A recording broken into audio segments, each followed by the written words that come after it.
It's time to take the test. You've studied and you think you're ready.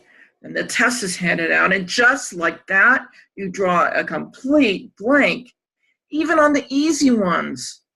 Friends, you have math test anxiety.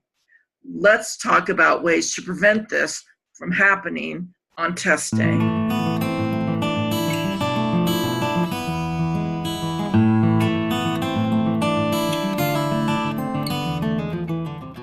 Welcome to episode 3 of my video series, Overcoming Math Anxiety. In episode 1, we talked about using positive self-talk to gain confidence in doing the math well before the test.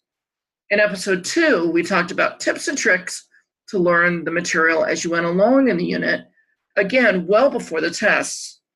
Now in our final episode, let's talk about the week or so before the exam when you're starting to actually study for the test and actually taking the test.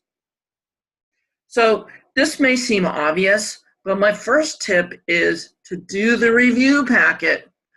I know, can you believe that? Seriously, do the review packet. Don't just give it a once-over saying to yourself, oh, I can do that. Yeah, I can do that one. Yep, I got that one. That's the best way to get math anxiety on the exam, is to never actually practice any problems. You have to actually take out your pencil, your paper, and calculator and do each and every problem in that review packet.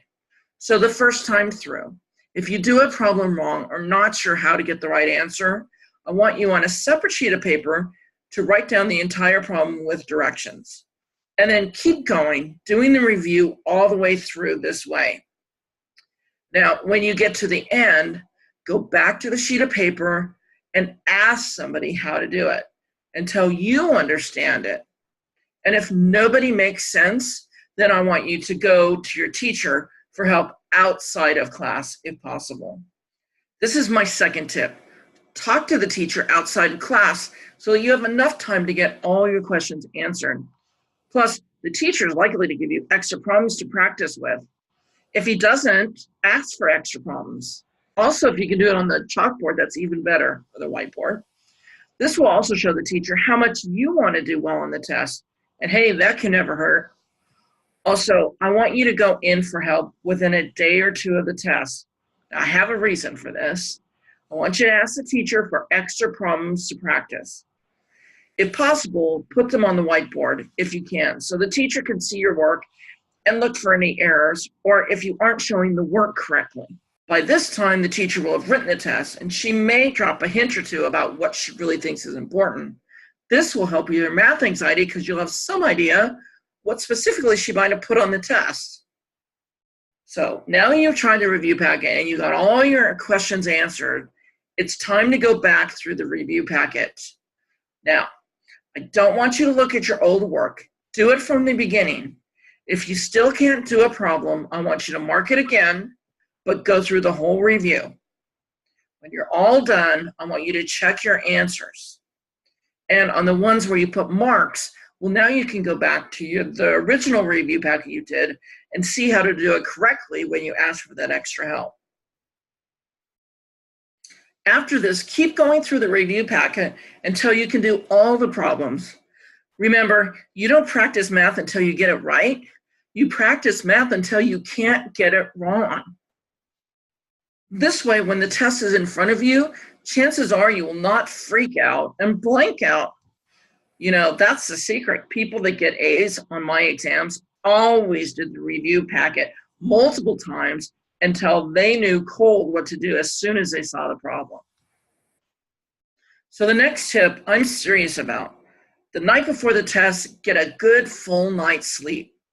Research actually shows that is the time that the brain processes things into longer-term memory. Well, that's what you want when you're going to take a test. So don't stay up all night cramming. It will just make you more nervous and sleep deprived. And if you're like me, probably cranky. That's not a good combination when taking an exam. Well, you did all you could to get ready for that test and to take it. My final tip is let it go. Did you hear me singing? Let it go. You did all you could. Relax and wait for the test to get corrected. And don't sweat it anymore. There's no reason to until you see the test. I hope this helped give you some ideas to overcoming any math anxiety you may have. These are tried and true methods I've used with my students over my 30-year teaching career. Now, if you have other tips and tricks to getting over math anxiety, boy, would I love to hear about them in the comments below. And so would anybody else watching this video that has math anxiety. If you like this video, please hit the thumbs up, subscribe to my channel, and hit the notification bell. Please stick around and watch another video or visit my website and find out more about me and my online tutoring. Sign up for my newsletter for more math tips. Maybe book a tutoring session. I'd love to work with you on your math. That's all for now.